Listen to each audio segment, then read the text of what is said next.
E aí, pessoal? Bom dia, boa tarde, boa noite para vocês que acompanham o curso Vem Que Passa. Meu nome é Tassiana Jaquinto, eu sou sua professora de processo penal. E hoje nós vamos, neste curso intensivo, falar um pouco sobre um dos temas que a FGV adora cobrar na sua prova, que é o tema procedimentos.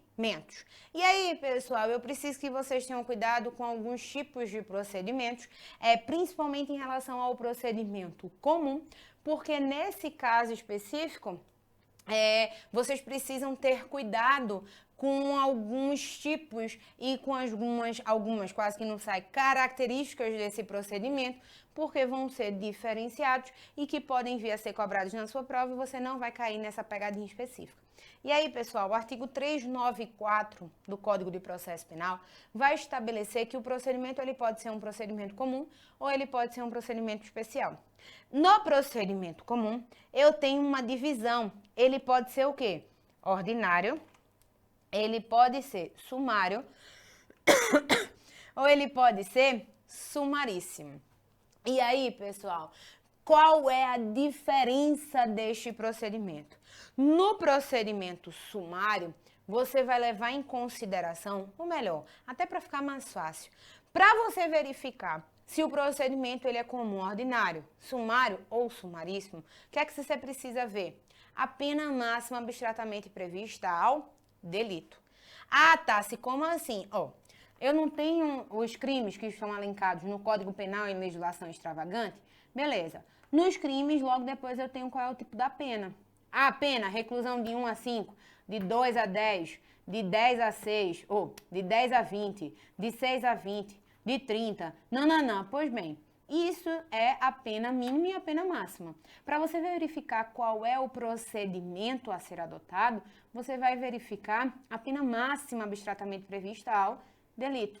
Então, se eu tenho um procedimento que é o procedimento ordinário, eu vou ter como pena máxima combinado delito que ela seja igual ou superior a 4 anos. Então, se eu tenho delitos cuja pena máxima abstratamente prevista ao delito for igual ou superior a 4 anos, o procedimento adotado vai ser o procedimento ordinário. Exemplo, furto. Artigo 155 do Código Penal. Pena, reclusão de 1 a 4 anos. Qual é o máximo da pena aí prevista? 4 anos. Qual é o procedimento a ser adotado? O procedimento ordinário. Beleza? Muito tranquilo, né? Nesse caso é só você ver qual é o tipo da pena. Corrupção passiva, que está lá no artigo 317, Tassiana, do Código de Processo, do Código Penal. Aí tem a pena lá, 2 a 10 anos. Qual é o máximo da pena? 10. Então, nesse caso específico, qual é o procedimento a ser adotado? Procedimento ordinário. Você só vai verificar qual é o máximo da pena para você saber qual é o rito específico. E no procedimento sumário, Tassi? No procedimento sumário, o artigo 394 do Código de Processo Penal, ele vai dizer que para ser procedimento sumário, a pena ela tem que ser inferior a 4 anos. Na realidade, o 394 só diz isso. Deixa eu ajeitar aqui que saiu feio. O procedimento sumário só diz isso, que a pena ela tem que ser inferior a 4 anos. Aí eu ponho pela minha conta que ela não basta que seja inferior a 4. Ela tem que ser maior do que 2. Por que, Tassi? Porque se ela for menor do que 2, aí eu tenho outro procedimento, que é o procedimento sumaríssimo. Então, para eu verificar ser procedimento sumário, eu preciso analisar o quê? Eu preciso analisar a pena máxima abstratamente prevista. Desde que essa pena ela seja o quê? Ela seja inferior a 4 anos e superior a 2 anos. Exemplo, embriaguez ao volante, que está lá no artigo 306 do Código de Trânsito Brasileiro, que é a Lei 9503 de 97. A pena para embriaguez de trânsito é detenção de 3 meses a 3 anos. Nesse caso específico, qual é o máximo da pena abstratamente prevista? 3 anos. Então, qual é efetivamente o procedimento a ser adotado? O procedimento sumário. E por fim, pessoal, eu tenho como procedimento comum o procedimento sumaríssimo, cuja pena do delito, do crime, ela tem que ser igual ou inferior a 2 anos. Fora isso, para ser procedimento sumaríssimo, eu tenho que ter as contravenções penais. Então, todos os crimes cuja pena máxima abstratamente prevista seja igual ou inferior a 2 anos, o procedimento comum a ser adotado é o sumaríssimo. E também a todas as contravenções penais. O procedimento vai ser o procedimento comum sumaríssimo, que vai ser regido, nesse caso específico, pela lei 9.099/95, que é a lei do juizado especial criminal, que a gente vai estudar especificamente porque o procedimento é um procedimento diferenciado, beleza? Tranquilo? Mas é claro, pessoal, que eu preciso que vocês tenham conhecimento do procedimento como um todo. Então, o que é que eu resolvi fazer? Eu fiz um gráfico específico para o procedimento ordinário e é claro que eu fiz um também procedimento sumaríssimo. Só que o procedimento sumário, ele é muito parecido com o procedimento ordinário. Então, no final que eu falar do procedimento ordinário, eu vou dizer quais são as diferenças, quase que não sai, que acontecem em relação ao procedimento sumário, tá bom?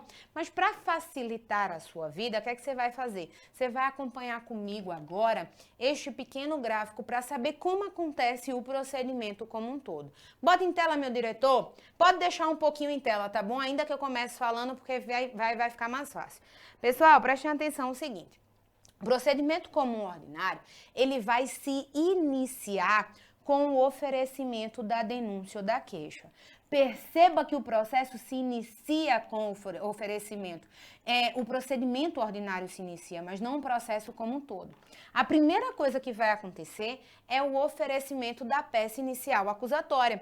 Depois disso, Tássia, o que é que eu tenho? Eu tenho a possibilidade, por parte do magistrado, de rejeição da peça acusatória, de rejeição liminar da peça acusatória, nos moldes do artigo 395 do Código de Processo Penal. Puxa aqui para mim, meu diretor. Presta atenção, pessoal. A partir do momento que eu tenho um oferecimento da denúncia ou da queixa, o magistrado vai olhar aquela peça inicial e vai ver assim, opa, abre o Código de Processo Penal no 395 e vou ver se está tudo ok.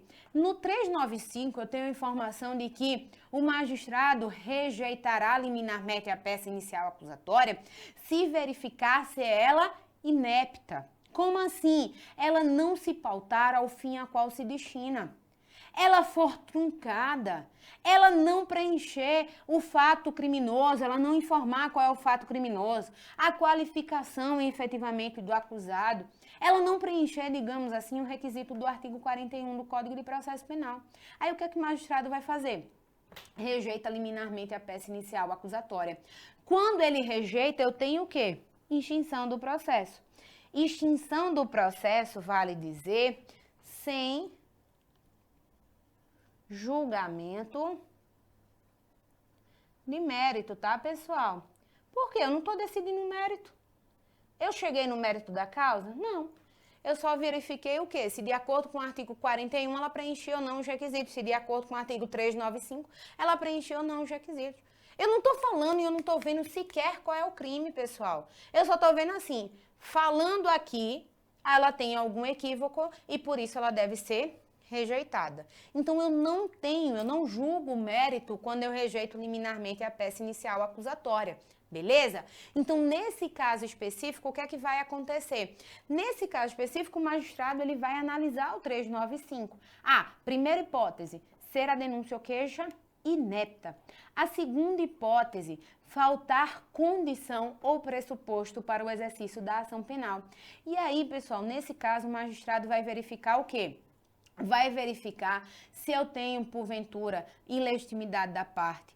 Vai verificar, por exemplo, se for crime de ação penal pública condicionada, se eu tenho a representação, que é a condição, né, de procedibilidade para o exercício da ação. Ou seja, o magistrado vai verificar efetivamente se aquele legitimado, né, se aquele que propôs a ação penal é legítimo para a sua propositura. Fora isso, o magistrado ele vai verificar o quê? Ele vai verificar se tem justa causa para o exercício da ação. Como assim justa causa, Tassi? Se tem prova da materialidade do crime e se tem indícios suficientes de autoria. Ele vai verificar, se não tiver justa causa, ele também rejeita liminarmente a peça inicial acusatória e extingue o processo sem julgamento do mérito. Esta extinção, eita, quase que não sai. Esta extinção, quase que não sai de novo. Essa extinção do processo leve em consideração que não faz coisa julgada material, justamente porque eu não estou resolvendo mérito, beleza? Aí o que é que acontece? Não sendo hipótese de rejeição liminar da peça acusatória, o magistrado vai fazer o quê? Receber a inicial, porque no entendimento dele, esta inicial preenche os requisitos do artigo 41 do Código de Processo Penal. Então, ele faz assim, ó, recebo a peça em todos os seus termos, porque vislumbro os requisitos constantes no artigo 41, babei foi tudo. Vislumbro os requisitos do artigo 41 do Código de Processo Penal. Depois disso, Tássio, o que é que acontece? Depois do oferecimento e do recebimento, efetivamente, é aqui, ó, diga-se de passagem, que o processo, ele começa, tá? Por quê, Tassi? Porque o artigo 363 do Código de Processo Penal, ele vai me dizer que a relação jurídica, ela está completada quando eu tenho o quê? Recebimento do processo e, com isso, citação do acusado para a manifestação. Então, pessoal, porque o que vai acontecer no geral é o seguinte, até que haja o recebimento do processo, verifica que não tem, o acusado sequer está sabendo da ocorrência do delito. Ele só vai saber depois que ele for citado. E é por isso que o 363, ele vai estabelecer que a relação jurídica, ela vai estar completada quando o réu chegar no processo. Não é verdade? Então, eu tenho o recebimento do processo e, com isso, o magistrado faz o quê? Ordena a citação para o oferecimento da resposta à acusação, nos moldes do artigo 396 do Código de Processo Penal. E aí, pessoal, muito cuidado, sabe por quê? Porque a resposta à acusação hoje, ela é defesa obrigatória. Antigamente, eu tinha o que a gente chamava de defesa preliminar, que era uma defesa prévia, que nada mais era do que uma informação que você deixava para falar e para se manifestar no meio do processo. Hoje não. Hoje o artigo 396, ele vai estabelecer que é obrigatório o réu ele ser citado para oferecimento da resposta à acusação. E nessa resposta à acusação, ele vai arguir todo tipo de preliminar e informação que seja benéfica à sua defesa. Tanto é que se não tiver uma defesa técnica, é causa de nulidade. Se a resposta à acusação não for apresentada, é causa de nulidade absoluta do processo, tá bom? Então, ele precisa ser, sim, citado para oferecimento da resposta à acusação. Qual é o prazo, pessoal, para o oferecimento dessa resposta à acusação? 10 dias. 10 dias contados no molde do Código de Processo Penal, conforme previsão no artigo 798 do CPP, tá? Então, o que é que acontece? Eu excluo a data do início e vou incluir a data do vencimento, diferente do que acontece na contagem de prazo penal, tá bom? Na contagem de prazo processual, eu excluo a data do início e vou incluir a data do vencimento, não se computando sábados, domingos e feriados. Então, nesse caso específico, no início ou no final, né? Nesse caso específico, prazos processuais penais, eles se prorrogam-se, por exemplo, para o primeiro dia útil subsequente, se eles forem finalizados em sábados, domingos ou feriados. E aí, pessoal, abrindo um parêntese até rapidinho, perceba o seguinte: a gente teve modificação na contagem de prazos lá no Código de Processo Civil. O Código de Processo Civil passou a prever que a contagem de prazos ela deveria ser realizada em dias úteis. Sábado, domingo e feriado não vão ser contados, ainda que estejam no meio do prazo. Eu tenho recesso forense específico. Nananana. Só que isso não é levado para a gente em consideração. Por quê? Porque, como eu disse para vocês, e eu sempre digo para vocês, a partir do momento que o Código Penal ele possui regras próprias, ele não vai se utilizar do Código de Processo Civil de forma subsidiária, tá? Ele só utiliza o Código de Processo Civil se o CPP for silente. Ou se o CPP disser assim, ó, deveria ir para o Código de Processo Civil. Se o Código de Processo Penal, ele já elenca, ele já estabelece como deve ser aquela forma, você não vai buscar o Código de Processo Civil. E o nosso ordenamento, ele estabelece como deve ser a contagem de prazo. Tá, se modificou no Código de Processo Civil. Tô pouco me lixando. Sendo modificado ou não sendo modificado no Código de Processo Civil, a informação que eu tenho para você é no sentido de que, nesse caso específico, eu não vou levar em consideração o Código de Processo Civil, eu vou levar em consideração o Código de Processo Penal, que vai estabelecer que a contagem de prazo no processo penal é excluindo a data do início e incluindo a data de vencimento, não se computando para o vencimento sábados, domingos ou feriados. Se caírem em sábados, domingos e feriados, eu prorrogo para o primeiro dia útil subsequente. Beleza? Então, a resposta à acusação, ela deve ser apresentada no prazo de 10 dias. E aí eu preciso que vocês tenham cuidado. Por quê? Essa resposta à acusação, ela pode ser realizada por quem? Ela pode ser realizada pelo advogado ou ela pode ser realizada pelo defensor.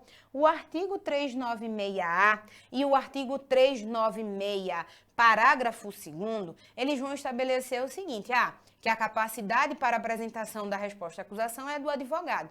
Se o advogado não apresentar, intima-se a Defensoria Pública para a apresentação dessa resposta à acusação.